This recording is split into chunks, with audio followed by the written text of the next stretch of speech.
Hi, I'm Anna, And I'm Kelvin. and we are both passionate travelers, and we have decided to do a once in a lifetime around the world trip. We're starting in Mexico City and making our way all the way down to Brazil in South America. From Brazil, we're going to fly over to Africa. In Africa, we do a 3-week safari which finishes in Victoria Falls. Then we're going to travel around the Middle East, and then we're going to head to Asia and spend the last few months travelling around there. Why don't you follow us on our once in a lifetime round the world trip and see the many great things that we will be experiencing. So we're in the taxi, we're on the way to the big main bus station, which apparently is the second largest in the world. Okay, here we are in the big main bus station, Tietze, in Sao Paulo. Now apparently it's the second biggest in the world. Now it is big, don't get me wrong, like you got this and just like literally dozens and dozens of little bus companies and terminals all selling tickets pretty much everywhere, of course all over Brazil, but you can even go here to Argentina and like Paraguay, Chile, you know. It's fine, it's organised, it's quite an old building, but everything seems to be efficient and Less than $60 for a return for two people. yeah, and the Flixbus, same company as pretty much you can get all over Europe, really. So, I mean, that's good. That's a good price going all the way to Rio, a 6-hour journey. Okay, we've gotten onto the bus now, and it said on the ticket that we were going to have like a half bed. We just thought it meant like a normal reclining chair, but it's actually proper big, like armchair. You can take it down really far, have good space for the leg, and yeah, wow, for the price we're paying, this bus is turning out to be pretty luxurious. Early morning madness. Rio main bus station. So we just got off the bus.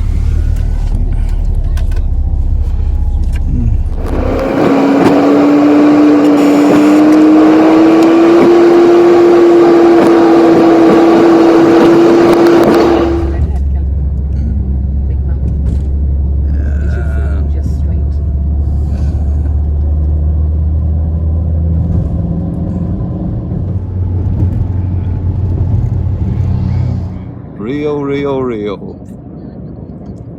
Ah, class, man. Yeah, that's lovely. Absolutely lovely, man. Yeah. Just how you envision it. We are in Rio de Janeiro and the infamous Copacabana beach. It was quite cloudy when we came here this morning, but it has cleared up now and turned out to be a lovely, lovely day. There's lots of people on the beach. The Brazilian flag is on high mast. People are just enjoying themselves and relaxing. How good is this? Yep. I've been envisioning this place, seeing it on TV since its 70s. When I was a kid watching my first World Cup. And it is every bit as good as you can get. Another quirky little thing on CoCacabana beach. They've made all this out of sand, like. I mean, how cool is that? Yep. Even an English telephone box. Yeah. I mean, how can you not think that's cool, like? Honestly, this place just gets better and better and better. Okay, Kelvin is getting another haircut again. I think this is the fourth, it could be the fifth actually in the order. I think he did one in either Panama or Colombia when we weren't together. But it's the fourth one when we have been together. And we are in Rio de Janeiro this time. So yeah, haircut in Rio de Janeiro.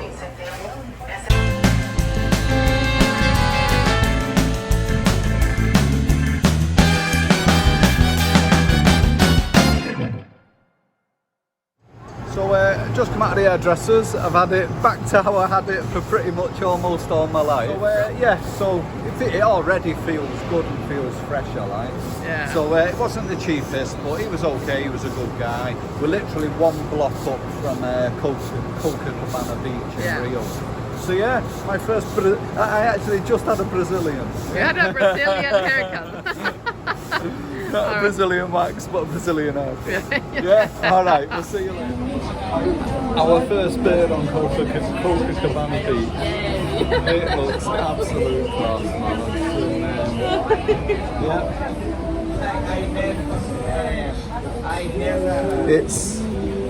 It's every bit what you sort of expect. Yeah. Absolutely great. We have some company outside our hotel. Right outside the breakfast window. 2 small little monkeys. They are super tiny.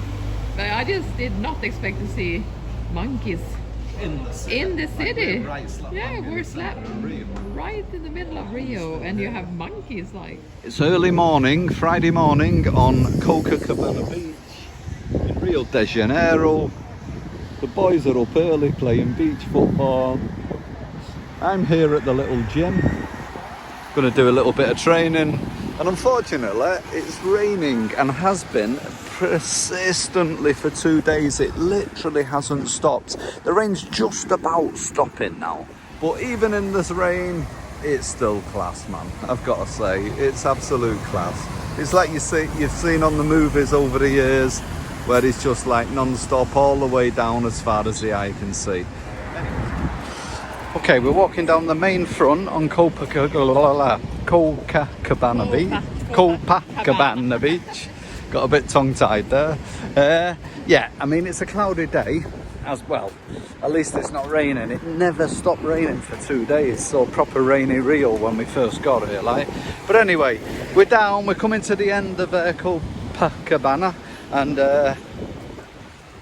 if we go around the corner, we come to Ipanema, which is a sort of, well, many people have said it's a nicer version, but I suppose a matter of opinion. But yeah, we're going to go, and when we get to Ipanema, we'll check in again and give you an update. We just come round the corner onto Ipanema. Okay, I'll zoom in a bit. So yeah, so on the other side of that little cove there, like you can see, yeah, on the other side of that is Copacabana. So it's basically a little extension of it, really. And then, yeah, you got a nice white sand beach, as you envision Rio to be. And if you can see, it goes pretty much down for well over a K, I'd say probably close on 2K down. So yeah, no, it looks great. And then here you've got people cycling, and of course fellow tourists. But even other just Brazilians going about their daily business. You know, it's Friday today, they're out surfing, they're doing whatever. The police are around, so it gives that feeling of security. And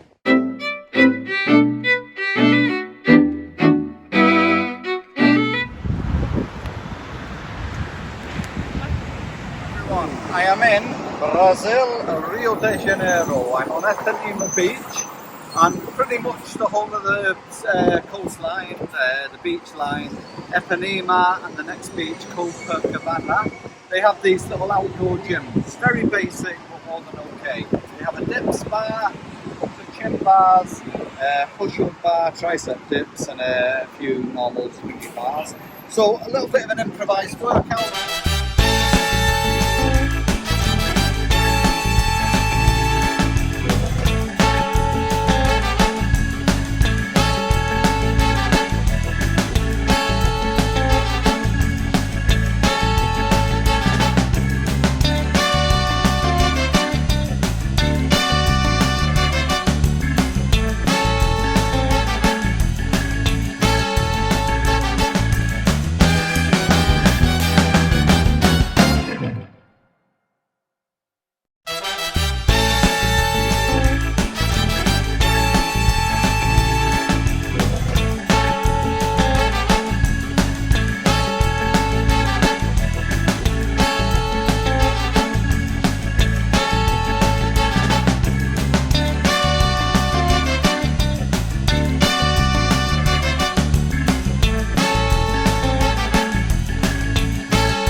Me and Kelvin are taking the subway for the first time, or the metro in Rio de Janeiro. Yeah, so now we get to experience how it feels riding a subway here also. But they only have 3 lines, 3 metro lines. Yeah, but it's a geography because everything's built around the coast. Yeah. You don't really need it. So. Yeah, so it seems quite simple and basic actually, not a problem. Yeah, no, it's a good metro. Ao desembarcar, observe atentamente o espaço entre o trem e a plataforma. Next stop, Nossa Senhora da Paz. Disembark on the right. Mind the gap.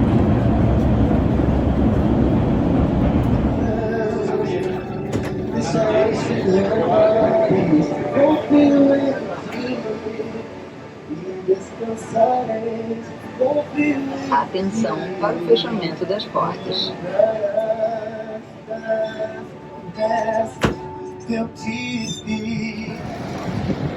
What's the name of the place we are now, Anna? Like Lapa. Lapa. Lapa. Yeah, so we're in an area called Lapa, and I think this is more of a little cultural hub. Lots of theatres around here and all that. We got the metro, the subway, the metro here, but then it looks like they do have a little tram system running separately from here. And we got recommended a place called Santa Teresa, and it's supposed to be a bit of a nice place to go and sort of hang out and look around. So we're going to head up there. I just thought I'd show you this nice theatre thing here. So yeah, as you can see, all nice old cultural buildings all around, nice statue should be coming into your view here. Yep, so yeah it is, and it's got a bit of a Friday afternoon feel. The locals are all coming after work and getting ready, so yeah, no, it has. It's got a real good feel to it. Okay. We are over by the so-called the Arcs of the Lapa. Arcas do Lapa. Yeah, so just a long little kind of like bridge here with little arcs in them. And on top of them, like you can see here, like the kind of like fence is one of them old school trams going on it. So we're gonna see if we can actually go for a little tram ride. But yeah, big square here in Lapa. Looks like there's something going on here today. They have a big film crew here. I think this Sunday, actually the 2nd of October, they have the big national elections in Brazil. By accident, we've stumbled into an area, like an old part of town in Lapa, heading towards Santa Teresa. There's like a little mini carnival going on. Yeah, looks cool as well. Yeah, my friend. That's a cool little MV. In the mid-1700s, at the top of this hill, a convent was built called Santa Teresa, hence the name of this neighbourhood, which evolved around it about 100 years later. And by that time it had really evolved into a real upmarket part of town. One of the most famous residents, whose name I will never try to pronounce, owned this house, and hence it was turned into an art gallery in his memory.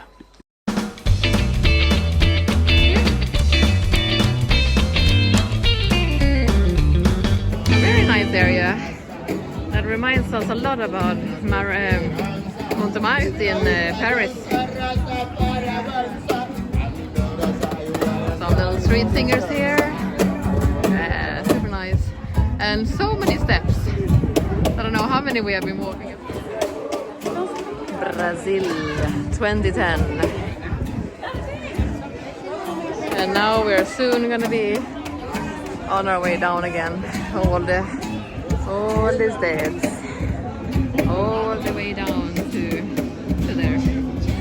Anna found this Greek place online, Greek restaurant, and we got lost on the map, so it ended up taking an hour to get here for a 20-minute walk. But anyway, we turned in, and it's actually super stylish, I have to say. It's a really, really nice, stylish place. It's our only last Friday in Rio, or rather our only Friday in Rio. So we're going to go for it, we're going to enjoy ourselves, have a little splurge, and enjoy. But yeah, it's in quite an upmarket part of town. Everything seems good.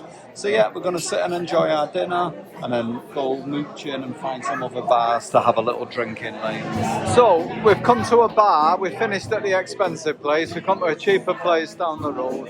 And it looks lively and looks good. I mean, all sorts of people are there. Young, old, you know, men, women, groups of men, groups of women, you name it, couples and whatever. The band's playing and but they're okay, and it's got an okay vibe to it. Everyone's getting dead into it. It's a Friday night in Rio, and people are saying, yeah, just enjoying the weekend. It's how you kind of, you'd imagine Brazilians to be. We're here in our hotel room. As you can see, 2 single beds. Anna's doing a bit of editing.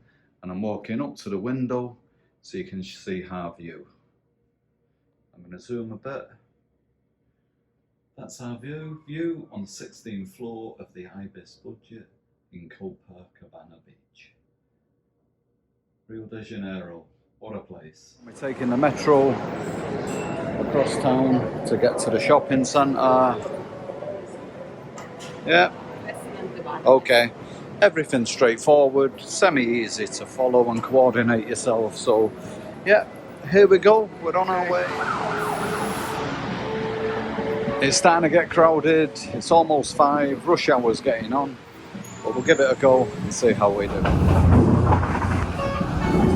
Próxima estação, São Cristóvão. Estação de integração dos trens da Souvenir e de acesso ao bioparque do Rio. Desembarque pelo lado direito. Observe atentamente o espaço entre o trem e a plataforma. Next stop, São Cristóvão.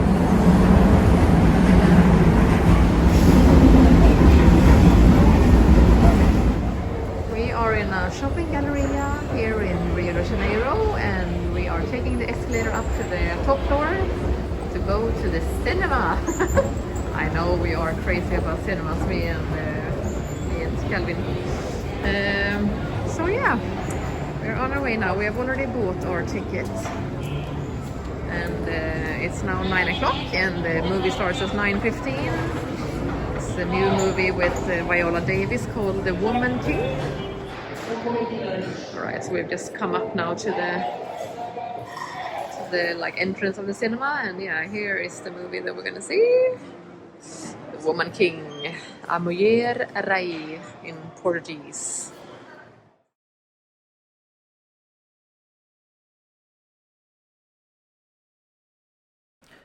Okay, now if you're not too sure what a favela is, to make it simple, it's basically a shantytown stroke slum.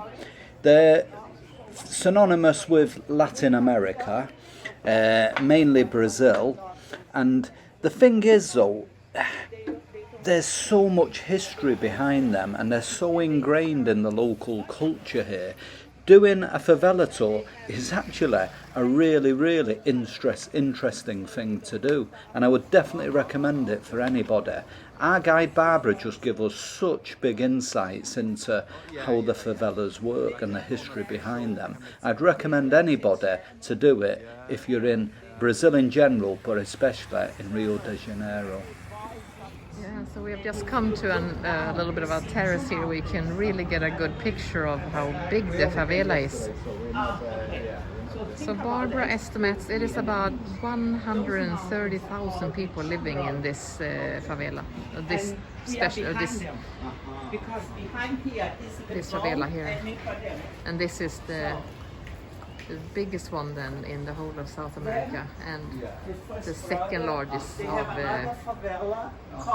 Central and South America. Only Mexico City has one that is bigger. Wow.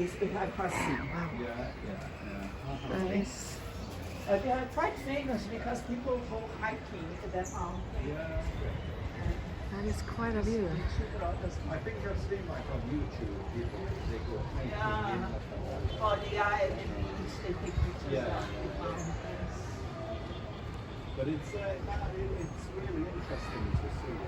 And then, yeah, just below it you have the high rises, Like all the the blue beach. water things, did you say they There's were a done by very the big state contrast. or they had to buy private? And yeah, she said, Barbara, that but pretty much wherever you live in Rio, whatever other whatever ones in the class you're white part of, town. even if you're Yeah. upper I class, told middle you class, the states need you to will always connection have from the a mains to there. favela very close to you, like. So it's very intertwined in their lifestyle here and their culture. Like this favela here is actually neighbor to the American school, which is the most expensive school you can go to here. Like an altar key. She said it costs every student to go there pay $2,100 US a month, and very often students will arrive by helicopter to school. And this favela is literally right next door to the American school. This is a road that they actually built for the Grand Prix that they used to have in the 20s and 30s. This little memorial, or whatever you want to call it, is to celebrate the Grand Prix. And it was because apparently our great guide Barbara has just been informing us, because a road was already built for this, that's why it was a good location to put in for the people to head here when the favelas were being built in the 1950s. So yeah, wow, really cool, man. Really, really interesting. Well, we are at a restaurant and a bar here in the favela areas up in Rio de Janeiro. And Barbara, our guide, just wanted to point out to us the view they have from here. I mean, they pretty much have the best view in the city. Wow, I mean, it's a very cloudy day today, so you can't really properly see all the mountains, but that view is to die for. We said, like, if this would have been like a restaurant in New York or London, like, you know, housing around there, this area would have been like freaking millions and millions of dollars, like. And this is the poorest area of the whole of Rio. Just have to show you the electrical wires here that are a little bit crazy. So we've been told here that it's only about 40% of the people living in the favelas who actually pay for electricity. The rest of them steal. So they come and they put their own wires up that they then take to their house. Yeah, So it's you know, just he has like a better, like they say, post there called. the electrical wires. Because if he lives there. But they all know exactly which one is theirs, even if it's just hundreds of them tied together. Now, the more you learn about the favelas, the more you realise what you've perhaps read in the past isn't quite as simple as that. It is a very multi-layered issue. I suppose the easiest way to describe them is a totally self-contained community within a city. Their own doctors, dentists, builders, plumbers, lawyers, accountants, etc. Everything's there, and the more you learn about it with an experienced, informative guide, the more interesting it is, and the more curious you are to really explore and get to know him even more. We're here at a local travel agency, and it looks like any other shop you'd sort of get in the city, modern shop, but I'll go 20 metres to my left, and you see here, and then you realise we're just in a favela. It's just one of the many hundreds of shops in the favela, and our guide, Barbara, has just informed us pretty much every business has thrived in the favela, except for McDonald's. They were the only business that went bumped in the favela. So that's actually quite cool to hear. Yeah, really cool. A quick word of warning. In this favela, the buildings painted red were generally owned by the drug gangs. Now, the rest of the favelas are totally safe to film and take pictures, but buildings owned by the gangs aren't. So the tunnel that you can see, originally, that's why the people, the immigrants, were brought here to build the tunnel in the 1950s, and then that's how the favelas evolved from there. So the tunnel is to go through the mountain. It takes Rio from the east to the west, and then the favelas, as you can see, just kind of evolved all that it is. So this bridge separates the favelas from the more middle class Brazil, so to speak, more middle class Rio, so to speak. Now, really interesting tour. I definitely recommend anyone to do it if you're ever in Rio. Thanks for watching today's video, but don't worry, we are not leaving this great city just yet. We have another video coming from Rio, and in this one we will be going to a football game at the Maracana. We will also be visiting the famous sites such as Christ the Redeemer statue and Sugarloaf Mountain. We'll see you back in Rio in the next video.